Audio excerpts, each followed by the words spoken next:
साथियों नमस्कार, मैं एसबी सिंह प्रहरी अपने इस आध्यात्मिक कार्यक्रम श्रावण एवं शिव की भक्ति पर अपना विचार आप सभी के समक्ष रखने के लिए उपस्थित हुआ हूँ।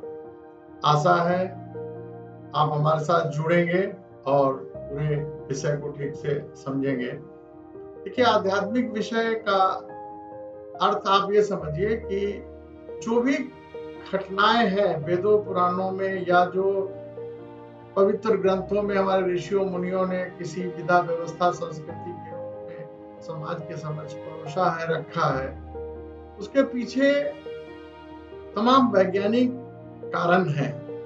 बस उस कारण को ऐसे समझना होगा कि संसार में हमारे मनुष्य जीवन की बात करें तो मनुष्य के जीवन में जब एक शिशु उत्पन्न होता है वो शरीर के रूप में उत्पन्न होता है, उसके अंदर मन, बुद्धि, चित्त, अहंकार, आत्मा इत्यादि रहती है, लेकिन विषय शरीर से प्रारंभ होता है, शरीर के लिए प्रारंभ होता है और शरीर ही उस विषय की प्रतिपूर्ति का माध्यम बनता है। तो इसका अर्थ तो आप समझ लीजिए, जो भी बात हो रही है हमारे वेदों पुराणों और व्यवस्थाओं में, वो कहीं न कहीं हमारे शरीर के माध्यम से विषयों के जीवन संचालन की जो व्यवस्था है उसके इर्द गिर्द है।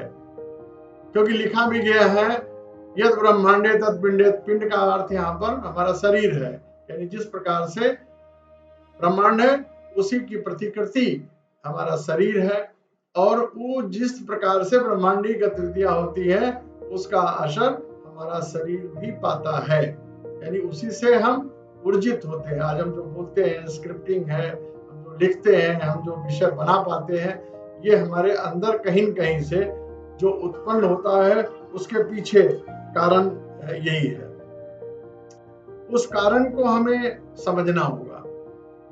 अब अगर इस विषय को समझना है तो हमें पहले अपने शारीरिक व्यवस्था को, हमारे जीवन संचालन, हमारी जीवन यात्रा को सामने रखना होगा। देखिए, श्रावण मास क्या है कि श्रावण मास से वर्षा का ऋतु का प्रारंभ होता है और वर्षा ऋतु का जो प्रारंभ होता है उसके पीछे कारण है कि अत्यधिक जब गर्मी का पृथ्वी लोक पे वातावरण बनता है, जीव जंतु प्यासे मरने लगते हैं, क्योंकि पृथ्वी पर नदियां सूखने लगती हैं, जलाशय सूखने लगती हैं, वर्षा, कुएं और तालाब जो है, पोखरे हैं, उनका जलस्तर नीचे चला जाता है और निश्चित रूप से जल ही जीवन है। जल से ही पौधे बढ़ते हैं, पौधे से फूल आते हैं, फूल से फल आते हैं, फल हमारा आहार होता है। इसी प्रकार से जीव जंतु भी हैं, जो कई जीव जंतु हैं उस आहार की संरचना के मददगार होते हैं और कई उस प्रकार के आहार को एक दूसरे का आहार बन करके इस जीवन की जो गति है, इस जीवन का जो चक्र है उसकी संपूर्णता करते हैं। तो और वो प्रक्रिया होना भी आवश्यक है। अगर सूर्य की तपन इतनी अधिक नहीं होगी, उमस नहीं होगी, तो समुद्र स्तर से जो जल वाष्प के रूप में आकाश में वायु के माध्यम से आकाश में विद्यमान होता है, तभी वर्षा होती है। और वर्षा होती है, वो वर्षा किसके लिए आवश्यक है? यानी कि ये एक संदेश है कि आप जब बहुत कड़ी अग्नि परीक्षा देते हो, बहुत अधिक पीड़ा जब सहते हो, तो उसके बाद सुखद वातावरण की उत्पत्ति होती है। तो गर्म के मौसम में अंतिम समय पे, अंतिम जब वर्षा ऋतु का आगमन हो रहा है, ग्रीष्म ऋतु का जो है वो समय समाप्त हो रहा है, तो उस काल को संक्रमण काल कहते हैं। उस संक्रमण काल में जो बरसात होती है, प्रधान बताए गए हैं, लेकिन त्रिगुणी, मतलब कहा गया गुणातीत है, गुणों से परे हैं और उनका कोई आकार नहीं है। ठीक है, कहा गया जो शिव है की परिभाषा में जो नहीं है वो शिव है और सर्वत्र विद्यमान है, कण में विद्यमान है। भाई, ऐसी क्या चीज है जो हमारे शरीर में है और उसे हम देख नहीं पा रहे हैं, लेकिन हम उसका अभिषेक करने जा रहे हैं? वो शिव। और वो शिव क्या है? जो शक्ति के बिना शिव, शक्ति के बिना शिव सबके समान है, ऐसा लिखा गया है। तो शक्ति क्या है? शक्ति क्या है? पंच तत्व से बना हुए प्रकृति। और अगर हम शरीर की बात करें तो पंच तत्व से क्या चीज मेरी बनी हुई है? शरीर। तो 5 तत्व का शरीर हमारी प्रकृति है, माता पार्वती, आदिशक्ति, जगत जननी, जो ऊर्जा हमारे अंदर है। और उस ऊर्जा को जागृति कौन करता है? क्योंकि वहां पर लिखा है कि शिव के बिना शक्ति का कोई अस्तित्व नहीं है।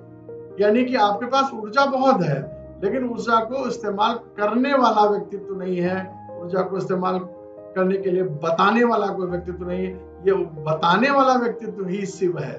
यानी शरीर के अंदर जो चेतना है, हमारी मनस व्यवस्था, जो पूरे शरीर का नियंत्रण करता है, जो पूरा सूचना तंत्र जिस माध्यम से इस्तेमाल होता है, वो उसका जो सूक्ष्म बिंदु है चैतन्य, उसे कहा गया। चेतन का अर्थ ही है चैतन्यता, यानी ज्ञान।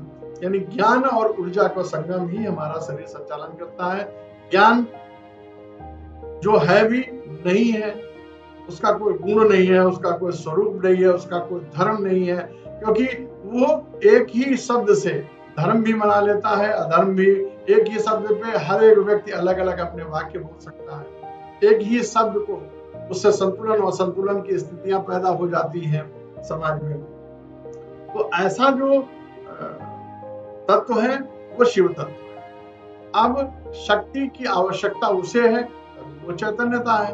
यानी ऊर्जा की आवश्यकता है कि जब तक ज्ञान को ऊर्जा नहीं मिलेगी तो वो किसी चीज का क्रिएशन कैसे कर पाएगा? तो ये शरीर रूपी ज्ञान, शरीर रूपी ऊर्जा जब ज्ञान से मिलती है तो शिव और शक्ति का मिलन होता है। इसीलिए इसको संचालन, पूरी व्यवस्था कुंडलिनी जागरण को कहा गया शक्ति से शिव का मिलन। यानी कि हमारे जो 7 ऊर्जा चक्र हैं, उनकी शक्तियों को ऊर्ध्वाकार ले आकर के मस्तिष्क में मिला देना। इसलिए सारे जितने ओम मंत्र है तो लास्ट में माँ आता है।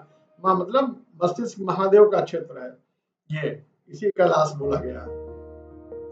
तो इन परिस्थितियों को अगर हम समझे तो शरीर में हमारे अंदर चेतन तत्व है।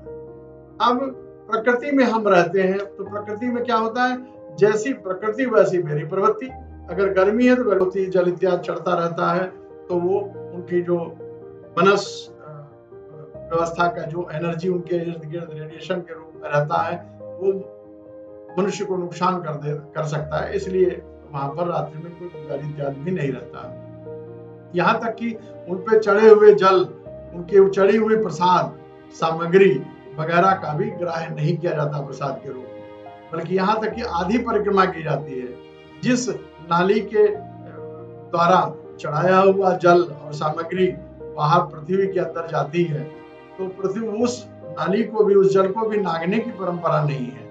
नागेंगे तो निश्चित रूप से उस ऊर्जा को हम ग्राह्य करेंगे। संसार पूरा ऊर्जा का है, ऊर्जा के लेन देन का संसार है, इसे समझना होगा।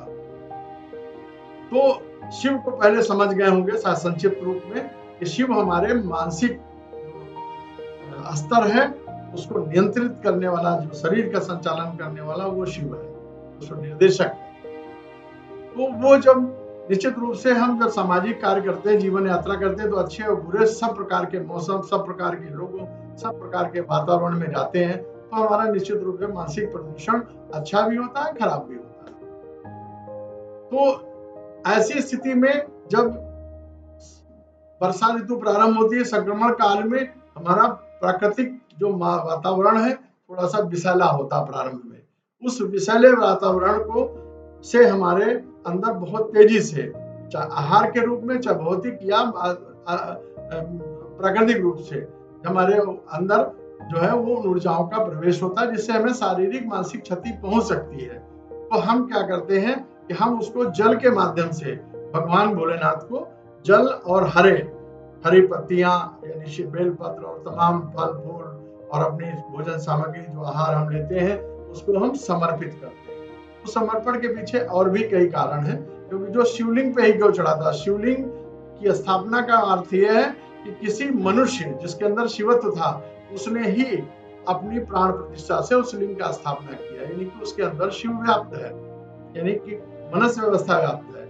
आप जब उसके समक्ष जाते हैं तो अपनी मनस व्यवस्था, उसको जब स्पर्श करते हैं, अपनी मनस व्यवस्था को, उसके अंदर एनर्जी को सिंक्रोनाइज करते हैं, और फिर आप जब आप जलाभिषेक करते हैं और तमाम अपनी चीजों को जो है जो सामग्रियां हैं उनको अभिषेक करते हैं, तो उससे हमारी जो मनस व्यवस्था है वो साफ होती, क्लीन होती, यानी कि जो चेतन के इर्द गिर्द मनस ऐसे बन गए हैं वो स्वच्छ हो जाते हैं और हमारी चेतन सत्ता बहुत स्वस्थ और सतोगुणी हो जाती है। एक तो ये कारण। दूसरी ये चीज है कि ये प्रक्रिया ये सिखाती है कि जीवन में लेना ही नहीं, जिसने सब कुछ दिया उसे भी कुछ देना सीखिए, उसको दीजिए, उसकी सेवा करिए, यानी कि चेतन की सेवा करिए। चेतन ही शरीर के ब्रह्मांड का संचालक है, उसकी वहां पर सेवा करिए, भाव अच्छा रखिए। हम पार्थिव शिवलिंग की बात करें, इस सावन में सबसे अधिक रुद्राभिषेक किए जाने का प्राविधान है। तो रुद्राभिषेक में भी जब हम पार्थिव शिवलिंग की स्थापना करते हैं तो आप पहले ध्यान दीजिएगा, जब अगले बार कभी करें तो हमारे जो कुल ब्राह्मण देव हैं जो पूजा कराते हैं, पुजारी हैं, वो हमारे जो आध्यात्मिक गुरु हैं, वो पहले प्राण प्रतिष्ठा कराते हैं। आप शिवलिंग को अपने स्पर्श करके और अपने प्राणों को जो है उसमें स्पर्श कराते हैं और वो प्राण उसमें प्रतिष्ठित करते हैं, यानी कि चेतन सत्ता को उसमें स्थापित करते हैं। और फिर प्रकृति, क्योंकि शिव स्थापित किया और उसके ऊपर शिव शक्ति, यानी कि शक्ति यानी प्राकृतिक रूप से जितनी भी चीजें हैं वही शक्ति है प्राकृतिक रूप से, यानी कि जल, पृथ्वी, अग्नि, आकाश, जिंदगी है, वो सब उन स्वरूपों में चला जाए, उस स्वरूप में भगवान भोलेनाथ पे अर्पित हो जाए। और भगवान भोलेनाथ को क्या चाहिए? शिवा चाहिए, प्रकृति, क्योंकि प्रकृति के बिना वो सब है, तो प्राकृतिक चीजें उनके ऊपर अर्पित की जाए। दूसरा, शिव ही एक ऐसा तत्व है जो आपकी गंदी प्रवृत्ति, प्रकृति सबको ग्राह्य करने की स्थिति रहती है। वो भी सारी चीजें जो है हम उसके इस भावना से भी हम अर्पित करते हैं। तो ऐसा कौन देव मिलेगा कि जो आपकी सारी दुख दर्द, मानसिक व्यवस्थाओं को, क्योंकि दूध और जल के अंदर ये गुण होता है कि आपकी भावना, मन जो जल होता है वो भावना का प्रधान होता है। आपकी भावनाएं, आपकी जो भाव हैं वो जल के अंदर ऊर्जा के रूप में पहुंच जाते हैं और जब हम उसको अर्पण करते हैं तो हमारी ऊर्जाओं के रूप में वो सीधे शिवलिंग पर चले जाते हैं। तो इस प्रकार से भगवान भोलेनाथ की कृपा दृष्टि सावन माह में विशेष रूप से इसलिए भी है क्योंकि सावन मास में संक्रमण काल में अस्वस्थता की स्थितियां समाज में पैदा होती हैं और अस्वस्थता को दूर करने के लिए सबसे अच्छा माध्यम है धर्म, धार्मिक क्रियाकलाप, पूजन भजन अभिनंदन, सेवा भाव। और इस प्रक्रिया के माध्यम से हम समाज के अंदर जो फैले हुए, क्योंकि जो शिवलिंग होता है वो गांव से दूर जरूर रहता है, लेकिन जितना पुराना शिवलिंग होगा, क्योंकि पृथ्वी से जब ग्रेनाइट बनता है लाखों वर्षों के अंदर, क्योंकि पृथ्वी जब गर्म होती है तो ज्वालामुखी बनता है, फिर ज्वालामुखी जब ठंडा होता है कई हजारों वर्ष में, तब वो ग्रेनाइट पत्थर बनता है। और मैंने इस बात को पढ़ा है कहीं पर कि ग्रेनाइट पत्थर के अंदर रेडिएशन होता है और उसके अंदर मनस प्रवृत्ति है, यानी किसी गांव में जब अच्छाइयां जब डिस्कस होती है तो बुराइयां भी डिस्कस होती हैं, धर्म की बात आती तो अधर्म की भी बात आती है, कई प्रकार के सुख दुख की बातें भी रहती हैं। वहीं पर तृष्णा, घृणा, बुराइयां, ईर्ष्या, द्वेष, ये सब की भी ऊर्जाएं एकत्रित होती हैं। तो उस जो वातावरण है,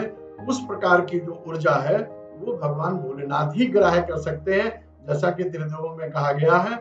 और उस जैसे पुराना शिवलिंग होगा वो उतने किलोमीटर दूर तक के रेडिएशन की ऊर्जा को खींचने में, अपने खींच के ग्राह्य करके, और इसीलिए घड़ा रखा जाता है, परमानेंट जल रहता है, जल के माध्यम से वो पृथ्वी में चला जाता है। पृथ्वी का गुण है धैर्य साहस के साथ जो भी उसे मिलता है वो ग्राह्य करती है, इसीलिए वो माता है। तो उस पर जो जलाभिषेक या दुग्धाभिषेक है उसका कारण भी आपके समझ में आ गया होगा कि ये जो प्रक्रिया है ये सावन माह में और भगवान भोलेनाथ को शिवलिंग के रूप में, रुद्राभिषेक के रूप में ये समय क्यों महत्व है, और इसको शायद आप हमारे कुछ संक्षिप्त विचारों के माध्यम से समझने का प्रयास किए होंगे। आशा है कि आप सभी इसको समझ करके अपने हमारे कमेंट बॉक्स में अपने कुछ विचार अवश्य लिखेंगे, जिससे कि आगे हम किसी और विषय पर और अच्छे तरीके से विश्लेषण करके आपके समझ रखने का प्रयास करें। और तब तक के लिए हमें इजाजत दें। धन्यवाद, प्रणाम, शुक्रिया।